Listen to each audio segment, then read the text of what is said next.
in my thing. I don't wrote questions down, and then Okay, all right. but I also still do a little freestyle. So that's for nearer to the end of the podcast.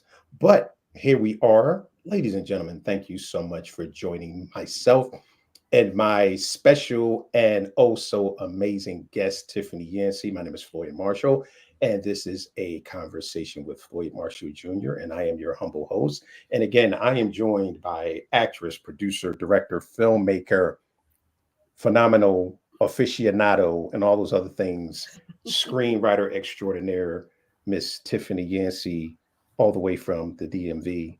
Tiffany, welcome to By a way of conversation with Philly, by that way of Philly, by way of Philly. I still But got them welcome, Philly, them roots, them yes, welcome back PA to the roots. show. Welcome. So this is what your third time here. It's yeah, I think it is. Yeah, my Yeah, yeah, third because time. you Yes, were here by yourself the first time, and then you came on with the angel, the angel. the film composer. You remember it was the two of you and the Oh angel. yeah, that's right. Yes, That's yes, yes, that's right. yes. Yep, yep. And now you're back. So I am Yeah. so glad to have you back. Thank you for And having me. oh, absolutely. So before we get into this, the reason that I wanted to have you back is because you have done so much in such, I won't even call it a short period of time, but you've done quite a bit. And namely, you have had two screenplays turned into television movies, Yes. which is what I want to talk to you about, because I want to give the listening audience some insight into how you did that. So before we get started, tell us a little bit about yourself and how you got started in the business of film.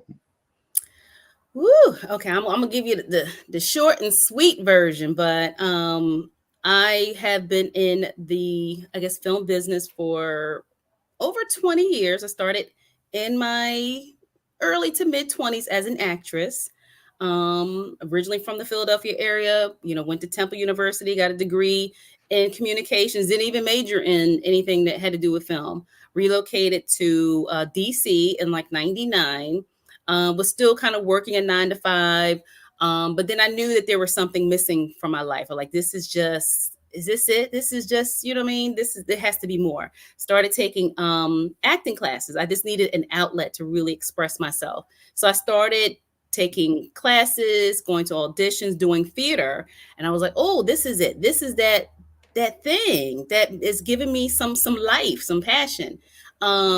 So I was doing a lot of this is pre-social media. This is in my 20s. I was just out here enjoying pursuing my passion, whatever that was at that time. I took a quick, break for a little bit when I had my daughter, but then it was like it was calling me back. It was calling me back. Jump back into acting. I found out that some friends of mine were shooting some short films. So I was like, okay, perfect. Let me audition. Let me get a part of it. We did a Split Second back in when was that? 2010, around that time. From there, the acting kind of picked back up, but then something in me was like, you know what? I have so many ideas and so many things that, in terms of what I wanted to audition for, more like comedic roles for Black women. And I'm a movie buff. I grew up watching movies and films. I can quote all types of quotes from movies. And I just had ideas and things that I wanted to see. And I said, oh, this will be. So I just came up with an idea for my first film called Love 'Em or Leave 'Em. Pretty a little raunchy comedy that pushes the envelope. You know what I mean? But it was from a woman's perspective. And it was just something that, again, it was just an idea that I had. I didn't even know how to write a script at that point. I just had this idea and I knew that it would be funny. So I had to figure it out. Long story short, I met up with a film director, Tim Fontaine, and we put the film together, got a team of great actors. We did the movie. It ended up winning Best comedy at the Urban Media Film Festival in 2015, and it won Best Score at your festival, the Independent Film Awards of Philadelphia in 2016. So from there, I was like, okay, if I'm going to be doing this whole writing thing, I really need to take this like seriously. I really need to. That's when I'm do. If I'm going to do something, I jump all in. So I started taking classes. I got a mentor. Screenwriting mentor, started reading scripts, and I came up with my next idea was well, at the time it was called Chasing the Butterflies, which was a rom-com. Even then I was still just trying to, learning how to write a script. But I knew I had a good idea, a good concept, and I knew this was something that would be relatable and people would want to see. I met Tressa Smallwood in 2015 here in the DMV area, just through networking, people knowing people. I'm telling you that it's crazy how your paths will cross different people, and when you meet them folks, you build those relationships, and you keep building on those relationships. So when I met her, she was just starting her production company, Megamind Media, and she was a mega book publisher at the time, and she was turning her books into films. So I was like, well, you know what, this lady, she's doing some things. She's not out just, I met some folks that was like, they was fugazi, they wasn't really serious. She was about her business. I said, you know what, I'm going to continue, building with her. And from there, I started just working, like on her first film set, I was a casting associate. I was like, and this was in DC. I said, when am I going to have the opportunity to be on a real film set in DC? You know what I mean? So I was the casting associate for the first two films. And in the meantime, I'm still writing. I'm still writing and building my relationship with her. So when she got her deal with BET, they were like, and I was like, she's going to need a comedy, because primarily her books were more like drama-based, suspense, type of thing. And I was like, okay, she's going to need a comedy of some sort. So I pitched her my idea for Chasing the Butterflies. She loved it, and she was pitching it to the networks of pretty much BET. They wasn't really feeling it, because they were like, well, you know what, we're looking for Christmas films. So mind you, she was pitching my project. Now this is about like 2017, around that time, maybe 2018. She was pitching my project for roughly almost 2 years and being rejected. Yes. And so forth. She came back, was like, Tiff, look, they're looking for Christmas projects. Do you think that you could turn your script into a Christmas movie? And I said, hell yeah, I'm going to figure it out through hell or high water. And that's what I did. I went back and rewrote the movie, and changed the title to Holiday Heartbreak. And she was like, well, we're going to go ahead and shoot this in 2020. I was like, okay. So, and it's just about being patient and doing the work. And then 2020 came, and then the whole pandemic came. And I was like, Lord, no, why? But then she was like, no, we still want to move forward. And she did. And we shot my film in August of 2020. And it came out on BET December of 2020, which is like unheard of. But from there, that's when the ball really was like, okay, this is happening. This is possible. And now let me keep it going. And so from there, I just had to keep writing, keep building like my slate of projects, and continue to build my relationship with Tressa and the Megamind team. So the next project, so from there, after my first film, I had a lot of people reaching out about, teaching. You reached out about connecting me to producers who have workshops. Mind you, I was not trying to teach nobody nothing. That was not on my because again, I'm a new writer. I'm still learning. It's a lot, and I'm still even learning now. So I was like, oh, I'm not, but these opportunities kept coming to me and people reaching out, and I felt obligated to help people. So while that was happening, Megamind they have a deal with BET Her for their health initiatives. So, and they were doing short films. These were shorts about breast cancer awareness and mental health in Black women. And I was like, okay, I want to contribute. I'm still building my portfolio, of course. So when the time came around to submit, I submitted my two concepts for the BET Her Health Initiative. And just through like rounds of writing, like you have to you're advancing to different levels. So Right. mine advanced to a certain level, and mine was selected. So Black Girl Erupted was selected in was in November of last year. Mm. To be and at that time, BT Her, they were doing shorts.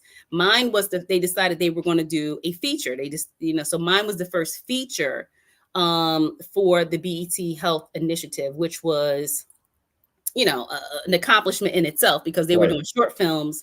But now mine was chosen to be an actual feature. And so that's how Black Girl Erupted came about. I wrote the story. I wrote the script in like December of last year, in like 3 weeks. It Oh, was wow. crunch time, yes. But that's because I had a really fleshed out treatment, because we had to submit treatments, and that's how they selected who was actually going to be greenlit. So when it came time to write the script, I was able to write it, very quickly because we were on a deadline. And then from there, it was Vanessa Bell Calloway was attached as the director, and and it was shot in LA in March of this year, and it aired on BET in July of this year. So that's how my second film came about, and currently I'm writing two other projects. Mhm. The next one is a crime drama with Megamind called Moneymaker. This is based off of a book. Okay. So it's a book to film adaptation. Currently writing that. And I'm writing a film collaborating with Country Wayne. And, Country Wayne, he just had his, Netflix special come out. And Country Wayne was in my first film. He was in Holiday Heartbreak. So at that time, he came to me on set, was like, I have an idea for a film and I want you to write it. And I was like, okay. So Sure. Why sure. not? Yeah. Let me check my calendar, please. Yeah, let me see. Oh, I can schedule you in. I can fit you in. Yeah, I can fit you in. But so this project is, you know, three 3 years in the making. We're still actually I just had a meeting earlier. We're still going now. It's now since the writer strike is over, we're moving forward, and now that his name has kind of built to a certain level, Mhm. this is going to be a big one. So I'm really excited for this, for both of the two that I'm working on currently. But yeah, so that's the journey, and Okay. more to come. Okay. Well, ladies and gentlemen, the podcast is now over because she's answered all the questions I had written down. I ain't got nothing else to ask her. So, but I was like, let me go I through was the like, oh, whole she answered that question. But we're the going to we're spiel. going to go through these questions anyway because I Okay. really want to do a deep dive. We're going to go back a little bit Mhm. um, because I was listening to an interview that you did on another podcast, and you basically talked about the fact that you started writing because you didn't see a true representation of you on screen, Mhm. and you also touched on the fact that you were tired of hearing no as an actress.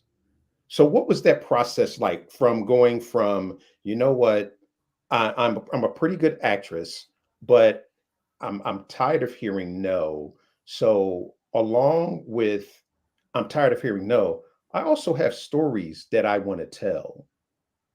So what was that inner process for you like? When did you decide that, you know what,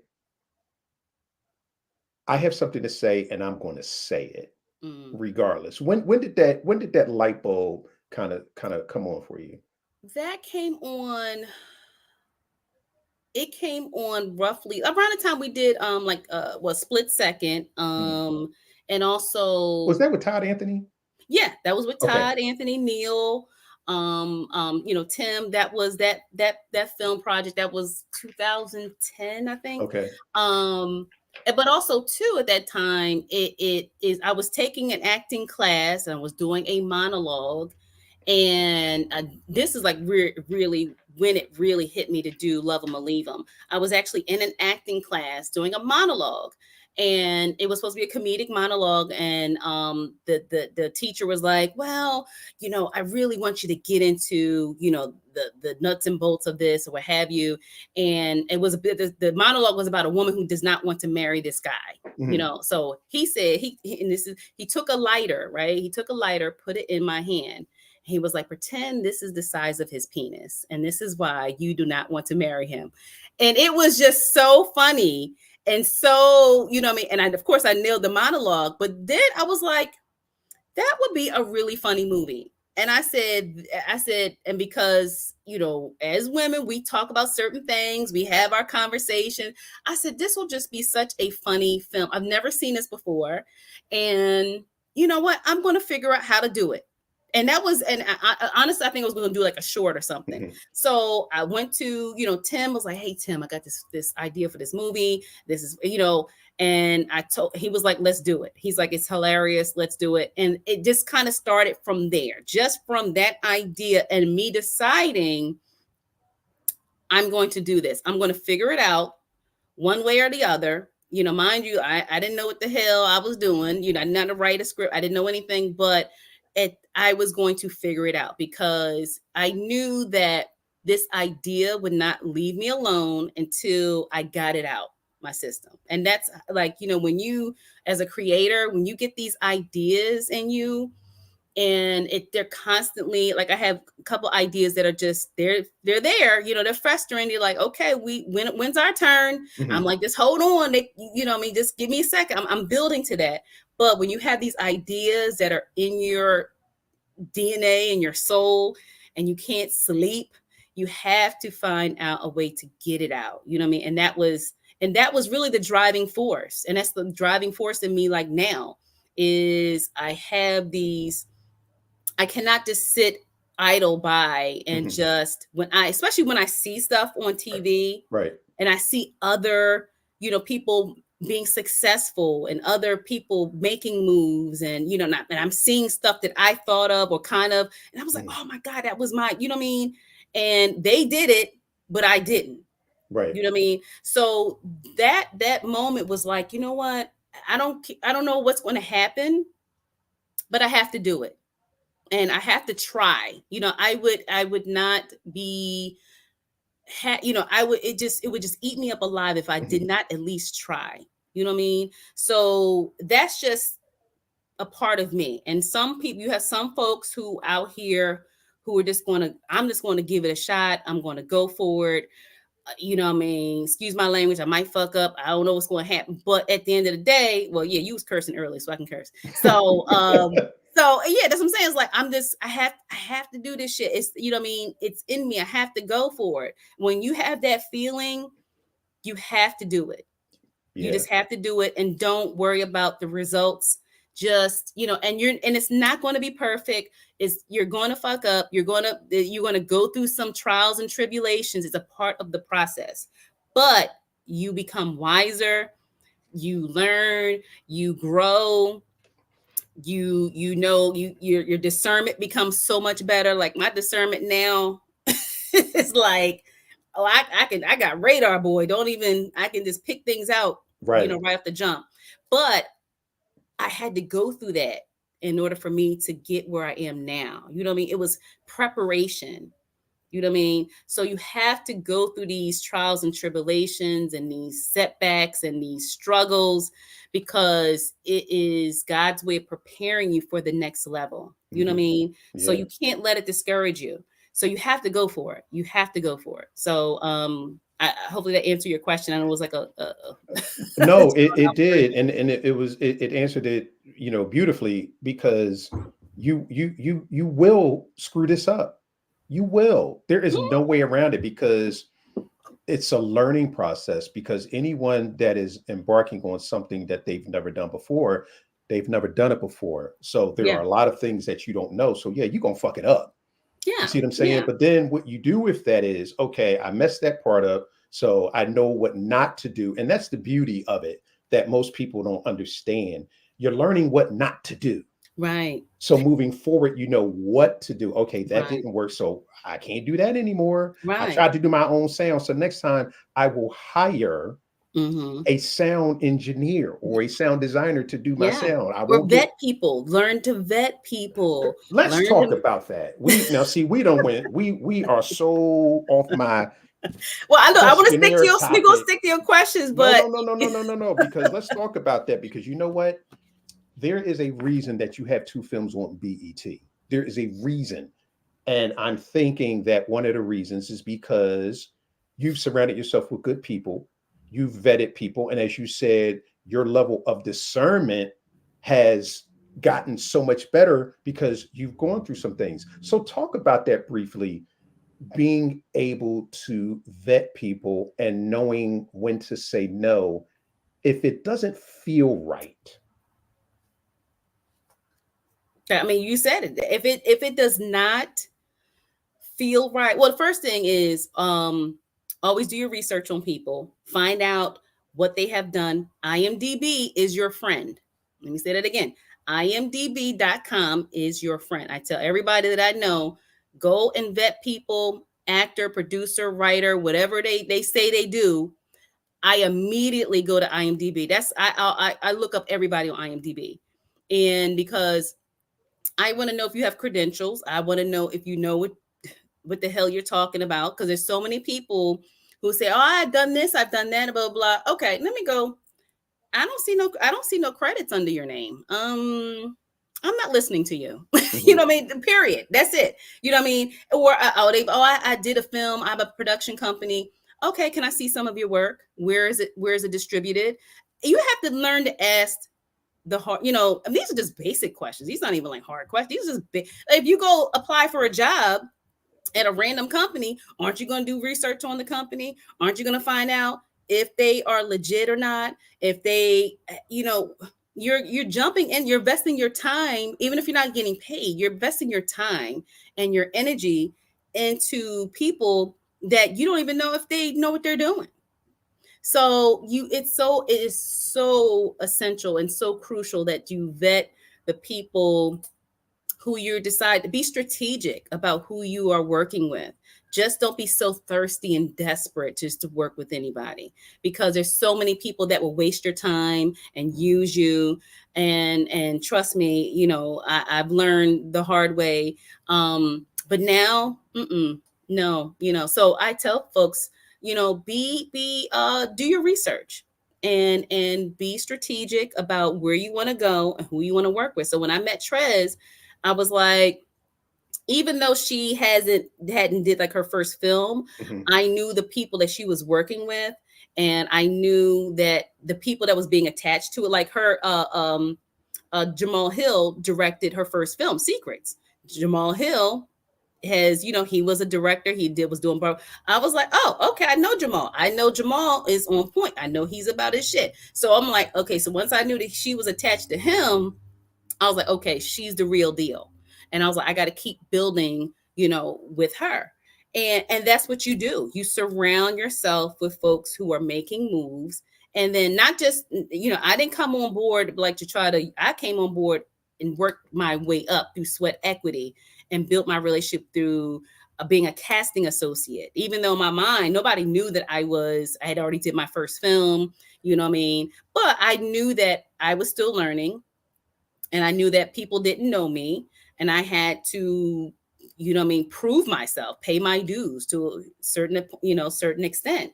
And by me doing that, I have built a long-lasting relationship with Trez. So that is why things now, because she's putting out movies left and right. You know what I mean? Right. So I was like, oh yeah, sis is making moves. I'm gonna be right there with her.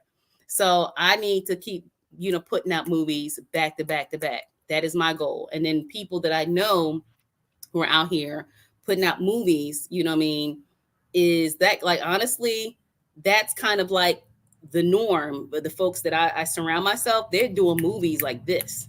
You know what I mean? And I'm like, oh yeah, that's going to be Mhm. me. You know what I mean? And like whatever I need to do, I got to keep writing, keep submitting, keep networking. And eventually people are going to come to you. Just like Country Wayne came to me, and that was my first film. He came to me and asked me about writing because he liked the script and he liked my personality. That's another thing. You know what I mean? Mhm. It has to there has to be a balance of knowing your shit, knowing what you can bring to the table, but also too being humble enough not to be an asshole. You know what I mean? So you have to, you know what I'm saying? Like it's a fine book. I know a lot of writers who sabotage themselves. Their egos are ridiculous. They don't want to humble themselves, or they don't want to, I'm like, people don't know you, so you have to, Mhm. I mean, unless they see your work. But if you're trying to work with Right. somebody, I came in and worked on the film. I still work on the film set for free when I go, when Megamind shoot stuff. Mhm. Their new BMF movie actually comes out today. You see me Oh, in the okay. credits. It being, yeah, the Tanisha Welch story that was produced by Megamind. It comes actually airing on BT Plus today. I know pretty much everybody who was either in front of the camera or behind the camera. I know actor friends. I was helping in the casting department because I know the casting director. They were shooting some big scene. They were like club scenes. She needed help. And so I was like, say less, I'm there. You know what I mean? Now I didn't have to because I'm already, but those are my Right. peoples. You know what I'm saying? Those are my friends. And it was like just going and being on a film set. I didn't get paid for that. I came because I came to help out my film family. You know what I mean? Once you kind of build a rapport and a relationship, it's like, you need me, I'm there. Say less. You know what I mean? Yeah. So that is how, things happen over time. People know your character, your integrity. They know you're serious, and then from there, you know things will start the ball rolling. But I had to get to this point Mhm. in order for that to happen. Yeah, and that's amazing because, here the word free. You said the word free, but I'm going to replace the word free with the word invest, because you didn't work for free, you invested. Yes. Because what Yeah. ends up happening is, down the line when something else is going on, because of the fact that you invested your time, which is the most important thing that you can ever invest in anything. They talk about Mm-hmm. money is the most important. No, your time, because that's Fine. the one Yeah. the You one can't thing you get can that never back. recoup is your time. Yeah. Yeah. So the fact Mm-hmm. that you invested your time, and they saw that, the fact that you invested your time without asking for anything in return, you get an ROI on that, because Mm-hmm. they say, you know what, Tiffany was down with us, so we down with her. Oh So yeah. if Tiffany picks up the phone, like you said, they were like, need you on the set, I'm there. I'm So there. people need to understand that sometimes the investment of time is crucial, because it will serve you later down Later down the road. Yeah. down the road, Mm-hmm. when, because you could look, this is a business of relationships. Yes. Yeah. It I is mean, that's just what it is. It is. There's no way around it. I mean, even though I'm really an introvert by nature, but by me being in this business, oh, listen, when it come time to network, be on the red carpet, I'm like, hey, how you doing? Mhm. I'm going around introducing myself. I'm very strategic because, I'm there of course, I'm there to, see and be, I mean, but at this point, when I go out, I go out with a purpose. You know what I mean? Like the PG Film Festival was this past weekend. They had Lamont Rucker as the ambassador. Lynn Whitfield was an ambassador, and things of that sort. And of course, Linnea, her film was selected, so of course I was there supporting her. But of course, I'm there. Oh, I'm networking. I'm seeing certain people that I need. Some people who follow you. I mean, there were people coming up to me that I didn't. They knew my name, and I was like, "Oh, hey, how you doing?" You know what I mean? So you're seeing people in person. So I'm telling Mhm. you, it makes a huge difference. You definitely need to get out and go to film festivals. This is how you. People ask, "So how do I get started? How do I?" You got to get out the house. You definitely have to go to these things and surround yourself with filmmakers, creators, writers, producers, directors. Work. How can I work on a film set? How can I be an intern? You know what I mean? Be an intern. That you start there, but if you're, you know what I mean, but you can't jump in here thinking you're just going to go straight to the top. No, you gotta work your way up to that. No. So and there's some folks who you really, delusional, and they just don't know, and it's like, Right. it don't work that way, you Yeah. know. Just Yeah. I was delusional when I first got into this 19 years ago. I told my wife, yeah, 2 years I'm gonna be on the red carpet at the Oscars. It's 19 years later. I have yet to go to the ah, Oscars, but that's okay. I am slowly working my way. But let me ask you this. You write Love 'Em or Leave 'Em. Did that prepare you for your eventual foray into writing two screenplays that were turned into television movies? Did was Love Him or Leave Him, unbeknownst to you at the time, preparation for what came when you did Holiday, Heartbreak, and mhm. Black Girl Erupted? Yeah. Oh yeah, absolutely. You have to start from somewhere. You know Mhm. what I mean? At that time, I mean, I wrote Love 'Em or Leave 'Em in like a Word doc. You know what I mean? Uh, uh, You know what I mean? So because I was green, I did not know. I just knew I had a good idea, and I knew that it would be funny, and I knew that we would figure it out. mhm. But but I had to start from somewhere, you know what I mean? And but from there, and I was like, if I did this and I didn't really know what the hell I was doing, imagine if I really know what I'm doing. Right. So you know what I'm saying? So that was like the light bulb. That was like, well, tip. I mean, you know what I mean? Love 'Em or Leave, that was my first film. But the fact that it was my first film, I didn't really know the business side. I didn't really know really how to write a good screen. But we figured it out. We got it out there. People saw the work. You know what I mean? Of course, there were some, behind the scenes ups and downs. I ain't gonna go into that, but it did prepare me for where I am. I had to start from somewhere. Mhm. That's when I was like, yo, if I can accomplish this, and I'm green and I'm brand spanking new, imagine if I really took the time to study, read scripts, get a mentor, take classes, you know what I mean? Really start building with folks who I know are going to the next level.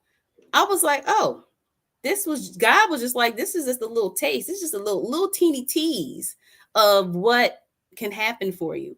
But you have to do the work. You have to do the work. So yeah, it was absolutely what's wrong? No, no, no, no. I'm no. I was like, is my computer plugged in? Oh, there we go. My computer wasn't plugged in, and I'm saying, oh, I don't want to have her talk, and then it's like, bloop, Oh no, it goes right. Then out. it goes dead. Yeah. I was No, like, and mine plugged in too. that's when you throw in your most hellacious game. You're like, I just do some game that I normally charge people $10,000 a minute for, and I'm saying, Tiffany, can you repeat that because Can the you repeat computer, what you just said? but like it won't have the same impact. But you're absolutely right. You're absolutely right. Everything That's is preparation. it. It's It for the next level. You're not going to come into this knowing everything. You know what I mean? I still don't know, but it's like at each level mhm. you're learning and growing, you're becoming better. I'm becoming a better writer, you know what I mean? Just from like this next experience that I'm, really preparing. I mean, what all this that everything that has happened is preparing me for this next level. You know what I mean? Stuff that's on my vision board, Mhm. that the next level of people I will be working with. I mean, I can't say, Floyd, what's in the works, but it's gonna be good. Let me just I, say that. I, Let me just say it. And the folks who gonna be attached to this, ooh, child, listen. You know what I mean? So I like I said, everything that I'm currently going through, mhm. there's sacrifice, struggle, you know what I mean, work and being broke, and you know what I mean. It's like, okay, Tiff, it's be patient, keep working, keep writing, keep just keep going. You know what I mean?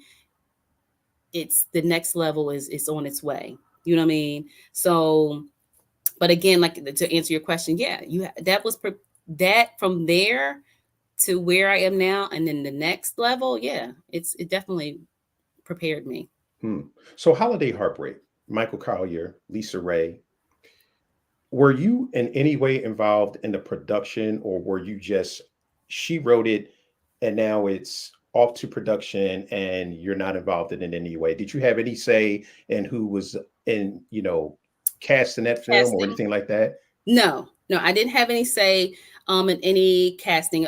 Typically, as writers, Hmm. we don't have, that's all the director. But good thing that Charles Jones, who was the director of Holiday Heartbreak, um, me and Charles were already cool from working on set Hmm. previously. Charles was the DP for and the editor for All In, a couple other movies that Tressa produced. So by me being on set, me and Charles already knew each other. So when I found out that he was going to be directing, this was his first directorial debut. Oh, So wow. this was my first film as a writer, and this was his first directorial debut. And I'm like, so when I found out, I was like, oh snap, you know what I mean? Like, yo, that's the homie, like, you know what I mean? So, when it came to that part, I was like, you have to know, like, the process is, as writers, we don't have any say so when it comes to the casting. That's all the EP producers, folks who put the money in, which was, like, okay, look, I was just happy my movie's getting produced. Hmm. But I was, like, extremely happy with the cast, you know what I mean? So, but yeah, but the good thing about, work with Megamind is that I was able to be on set every day. Typically the writers aren't allowed to be on set. That's like kind of like, industry here, I'm telling you, like, working with Megamind, this is a Black owned production company by a Black woman. She, we came on set. I was working in the art department.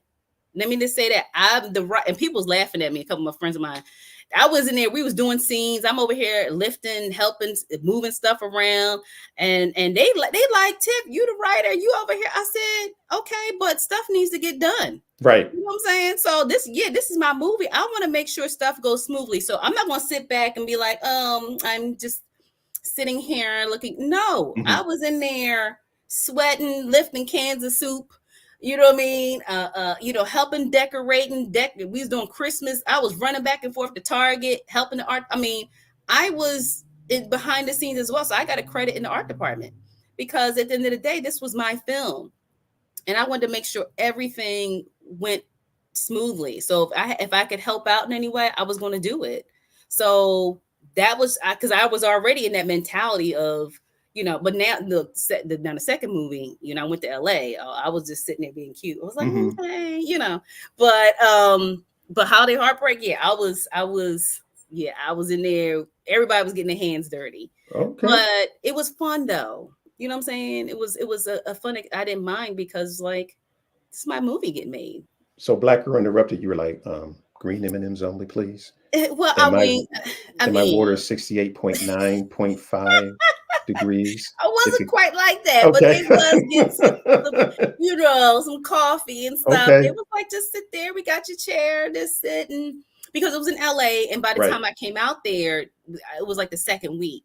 So, so I came out for the last like couple of days, and got to meet Vanessa and the production team out there. So they already had stuff. They didn't need me. You know what I'm saying? Like, they already had stuff. They was a well-oiled machine, and they were knocking this stuff out like clockwork. So it was just, I mean, the fact that I had a movie being produced in LA and I didn't live there was like, man, you know what I'm saying? Like, That's major. okay, God, you know what I mean? That's a dream to have that happen. You know what I mean?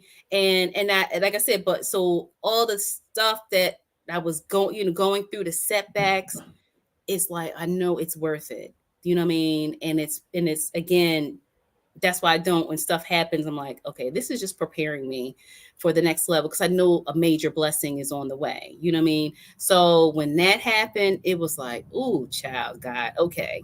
Yeah. I'm in LA with Vanessa Bell Calloway and Vanessa Vanessa Williams. Williams, What? Eric Roberts. What? Listen, I had the biggest crush on that white man. You know what I'm saying? Back in the day, I was like, Eric Roberts is in my film. He was so nice. He was so nice.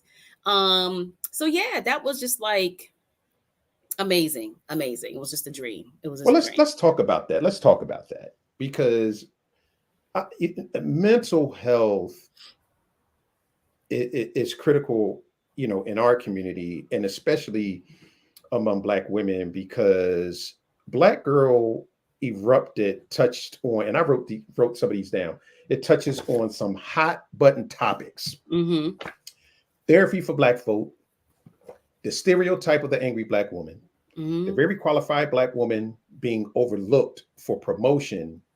And this is something that I really wasn't thinking about, and it popped in my head today because the dinner scene at the end of the film popped into my head. Mm.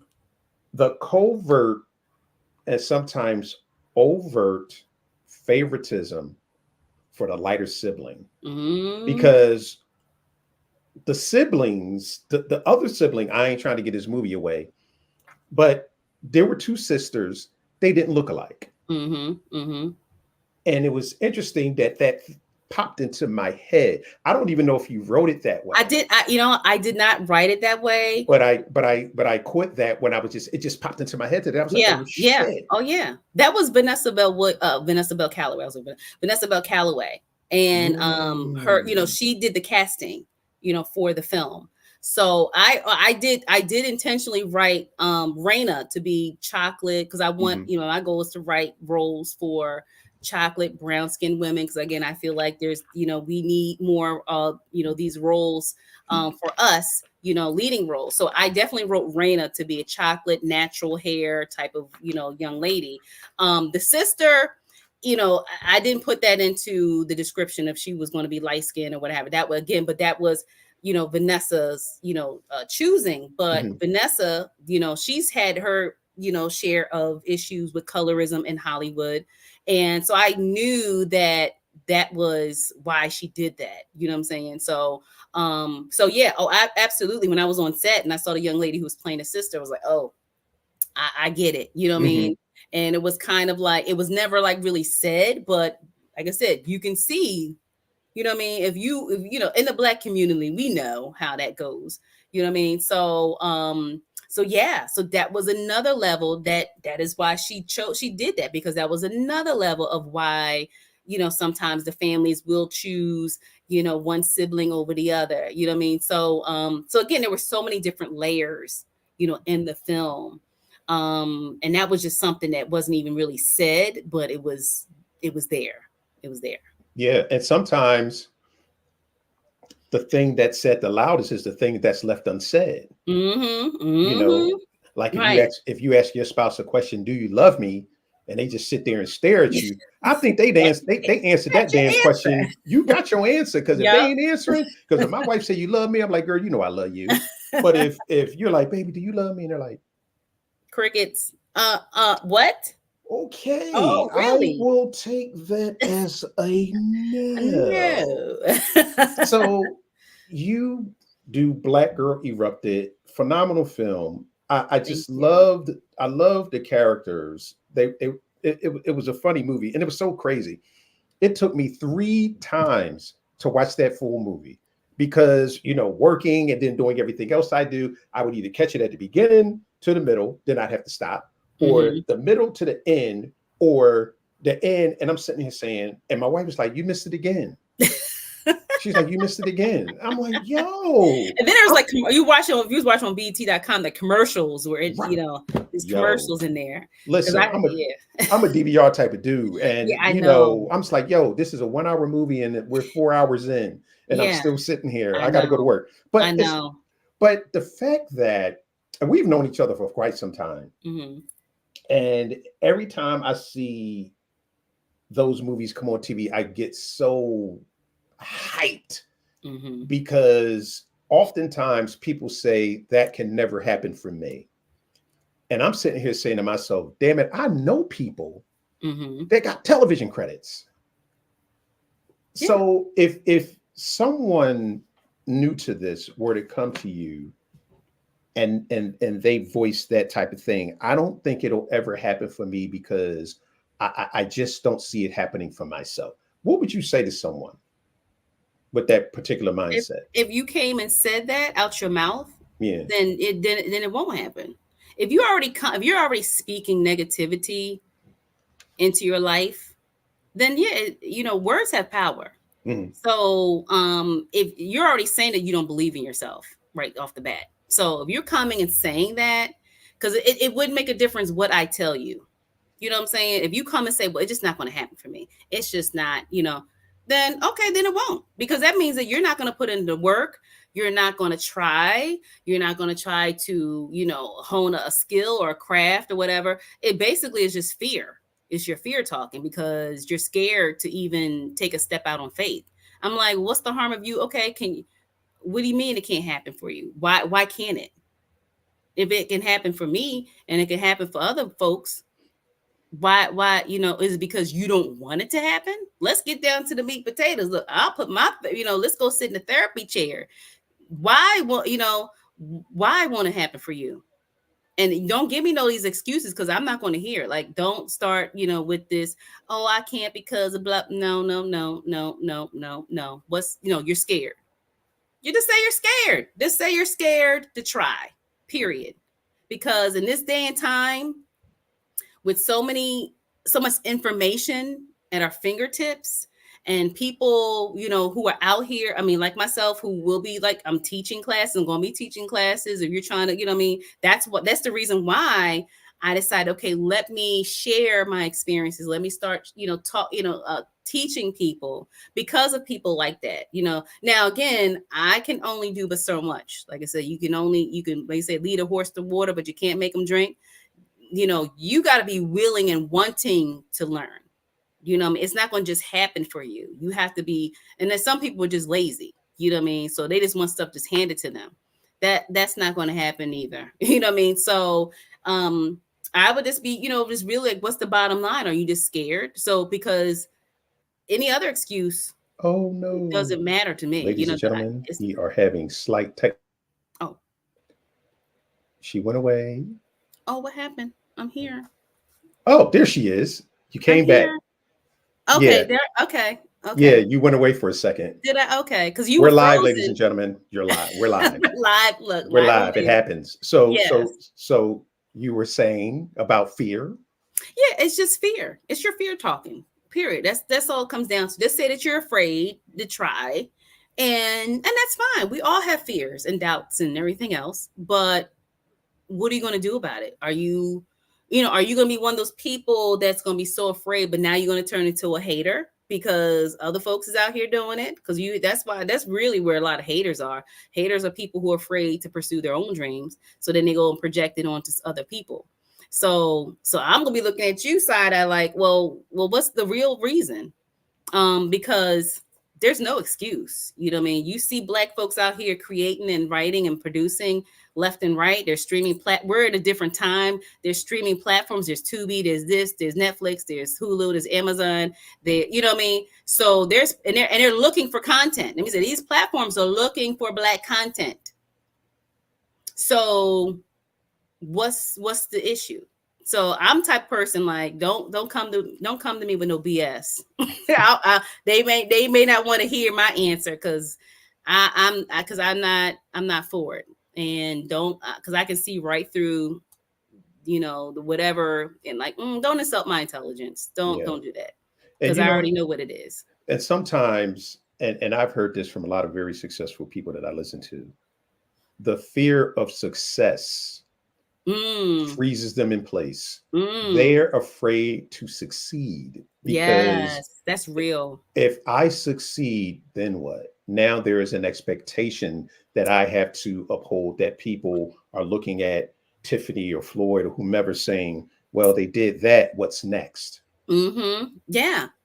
I mean, and that is real. There's a fear of success, the fear of the unknown, the fear of, I don't know, making more money. Like, well, I mean, the money's not going to come right away. So, and the success is not going to come right away.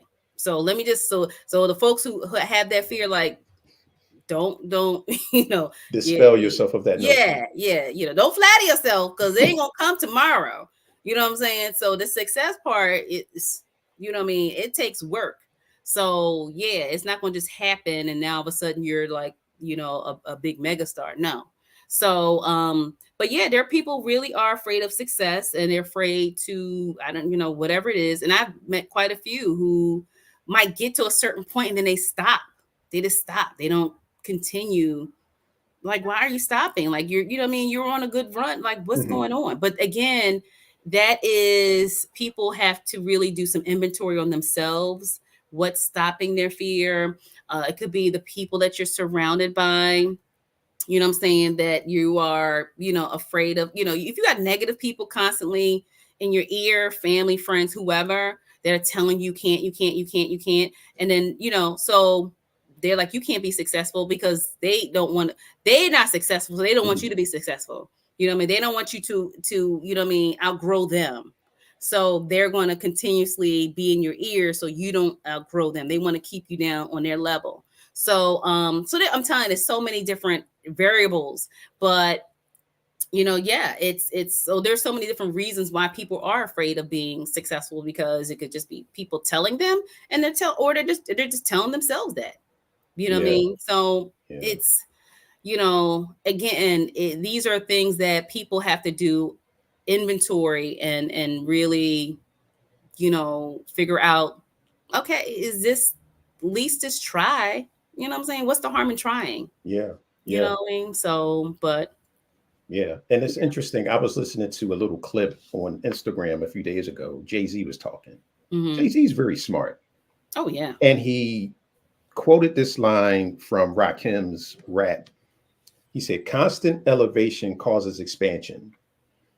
And Jay-Z said, when I first heard that, I was like, wow. And he said, that is something that I started living by. He said, that became my mantra. Constant elevation causes expansion. Hmm. What you're doing with Holiday Heartbreak, Black Girl Erupted, the things that you have in the pipeline, working with Country Wayne, it's a constant elevation, which is causing your expansion. Some people, it scares the living daylights out of Hmm. them to actually elevate themselves, because Hmm. it may be the fact that you have certain people in your circle where they've reached their ceiling. And I Hmm. think, and speak to this, people having to change their circle when they hit a certain point. Because not that, and Jay-Z talked about the fact that his uncle told him, you'll never sell a million records. Yeah. And he said, I've done it numerous times. And he Yeah. said that my uncle wasn't being malicious. That just Hmm. was not his reality. His reality. So Yeah. when you, Tiffany, you're hitting certain points, have you had to change your circle because well-meaning people that you love are using language that's just not conducive to you going where you need to go? They're in your head saying, well, oh, well, who told you you could do that? Well, okay, you got it on BET. It ain't gonna never be on Netflix. When you hear people like that, did you get to that point? You're like, you know what? I love you, but I gotta love you, and From I a gotta leave distance. you, but I gotta love you from a distance. Yeah. Yeah. My own mother. Mm, My own mother. When mm. I started on this journey, my mom's from the old school. You know what I mean? My mom Post was, office job. yeah, you know what I mean? Yeah, you know what I mean? So she was all about, you're doing this film thing, you need to get a regular job, you need to do this, and she, just because she comes from a world and a time where it was just not possible, you know what I mean? And I got to the point where, you know, this is what God tells you, what God's vision is for you only. And sometimes you can't tell people what God has told you or has put into your spirit. And I had to realize that, okay, I can't share certain things with her. Even though because it's my mom, I want her to be proud of me.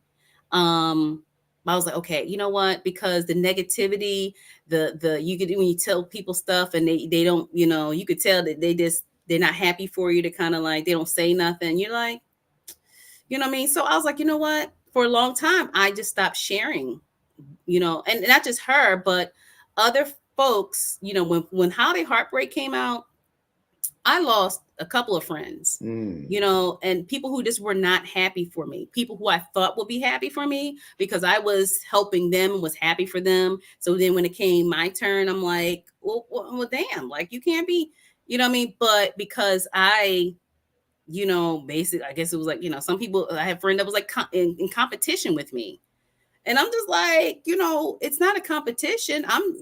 But in people's minds, they were competing with me. Mm-hmm. You know what I mean? So once that happened, I realized like, okay, it was disappointing, of course, it was hurtful, but I had to now start moving in a way where it's like, okay, I have to be discerning when who I'm sharing stuff with.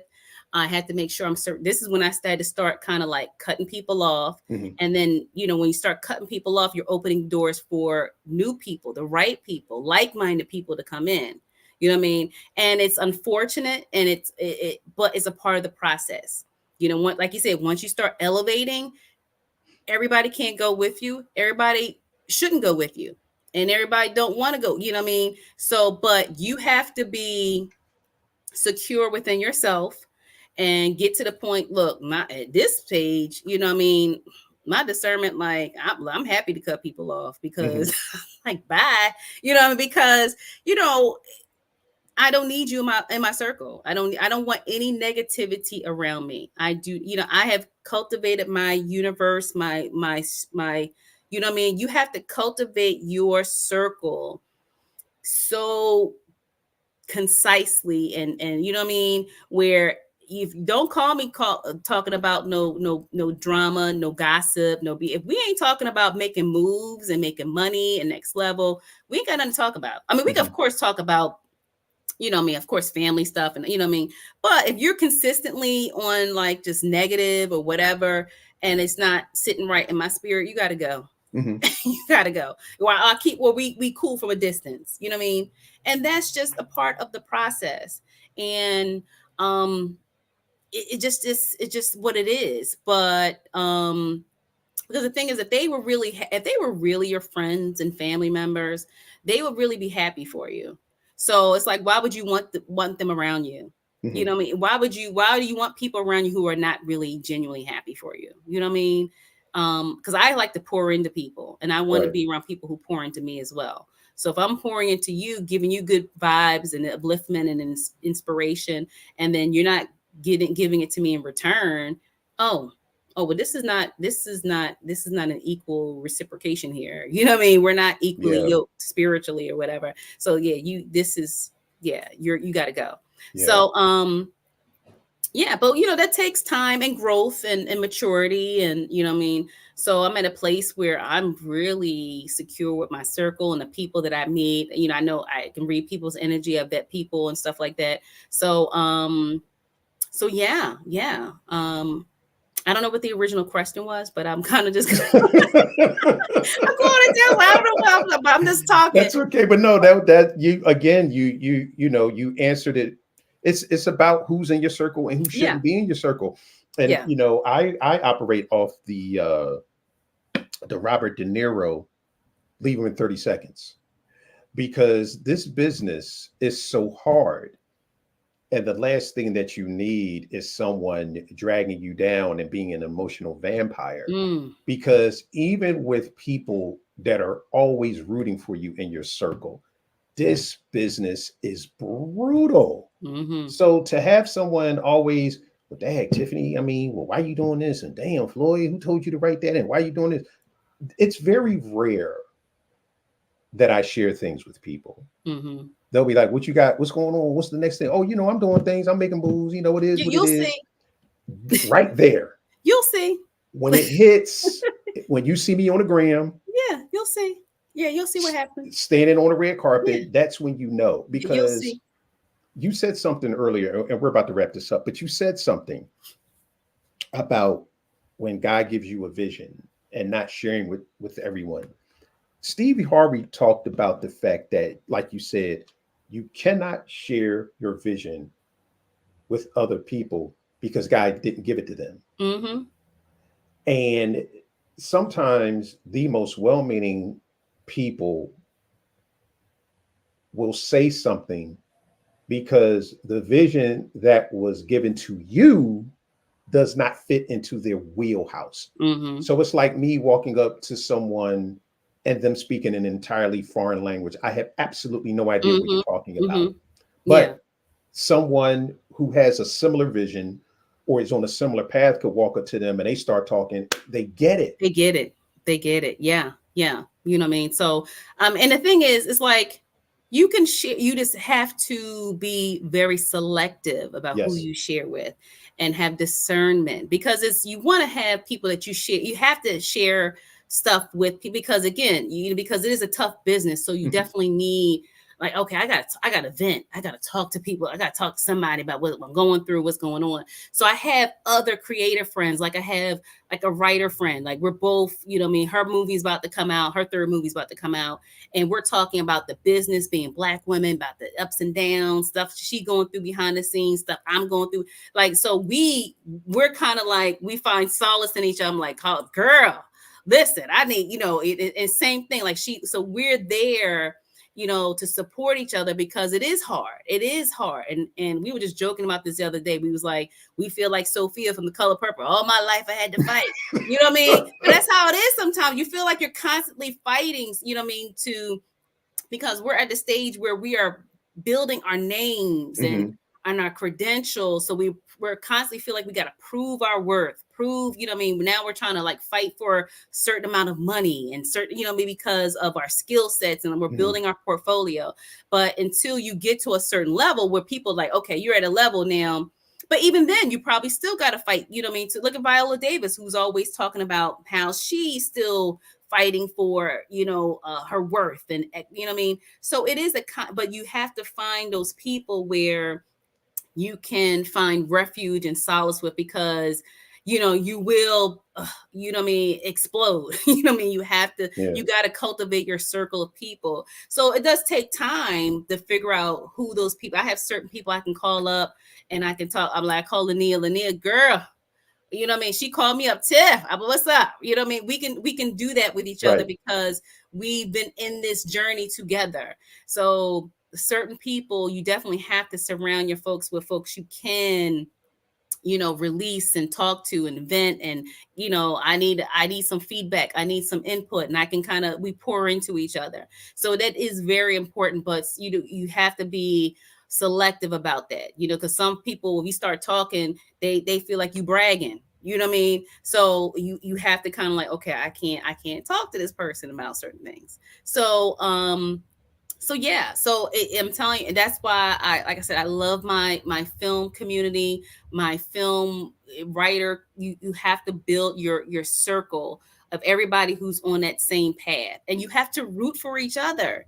You know what I'm saying? Like, you have to I root for my other, writer friend she has a Christmas movie coming out. Shout out to Tiff. Her name is Tiffany Warren. She got First Son Christmas coming out. You know what I mean? Shout out Okay. to my other Kristen Iris Johnson, who's the producer on. She has her film Wicked City. Actually is a series coming out on All Black. These are, I mean, these are Black creatives. Shout out to Cadell Cook, whose film Forgetting Christmas won Best Narrative at the PG. Like, these are, and I've worked with Cadell. We did projects, you know what I mean? So I have filmmaker friends we're all in this together. And we are rooting for each other, you know what I mean? Because this business is hard. You know what I mean? So I'm like, if you winning, I'm winning. We all winning. You know what I mean? So it's not a competition. You know what I mean? We're not competing. It's enough for everybody. It's enough for all to go around for everyone. You know what I mean? I'm writing a script. So you're creating your own opportunity. Right. You know what I mean? You just got to wait your turn. You got to wait your turn. Your time is coming. Keep working. Keep honing your skills, honing your craft. Don't be a hater. Don't be a hater. You know what I mean? I'm telling you, you put out that negative energy, it's gonna come back on you. Absolutely. And people wonder like why. I'm blessed because I'm a blessing to other people. And I am a firm believer in exuding positive energy and uplifting and empowering my creatives, and I'm rooting for you. You know what I mean? So when you put that type of energy out into the world, into the universe, it has to come back. You know what I mean? And so when you like, that's a part of my success. When people like, it's not, of course I put in the work, Right. but the energy you put out, it comes back. You know what I mean? So it's not a coincidence that these things are happening for me now, because it's a part of my character. It's part of my integrity. It's part of who I am. You know what I mean? I believe in being a blessing to others.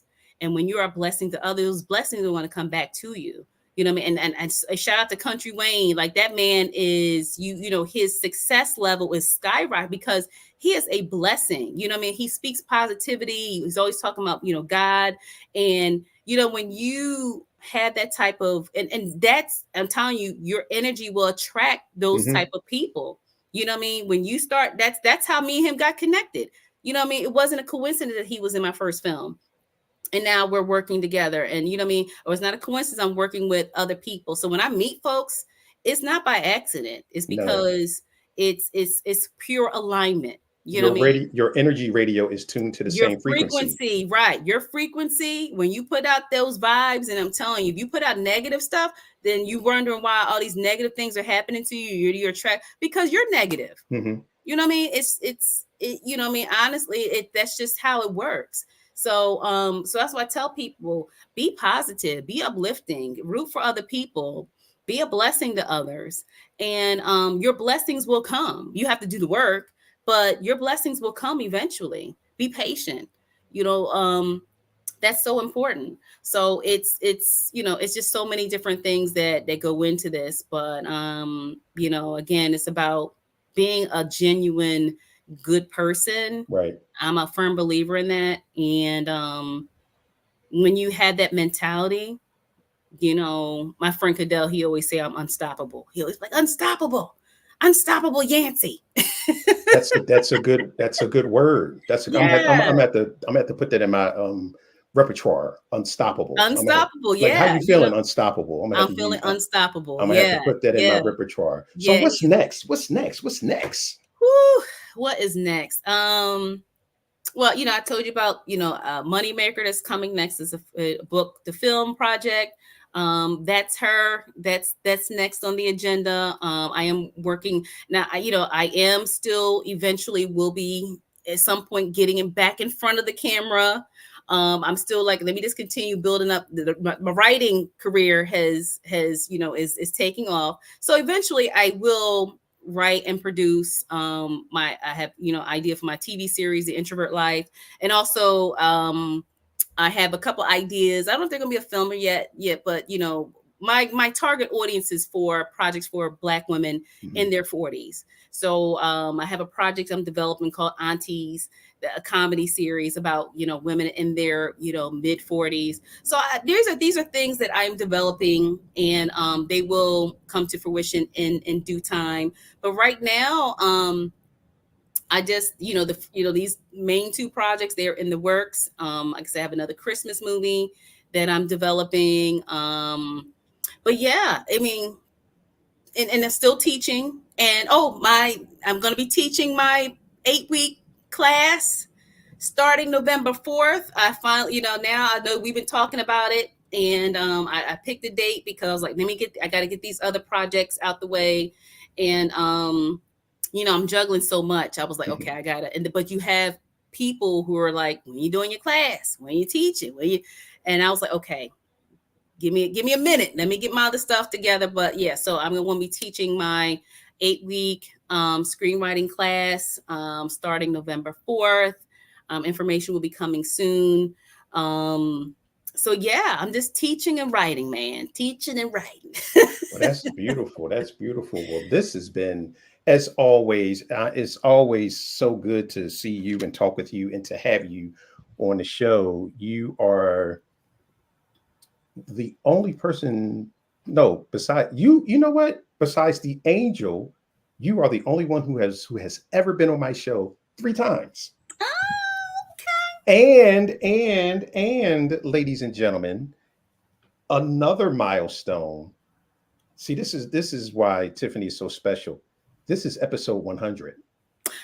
Oh, snap. All right. This is The episode centennial 100. episode.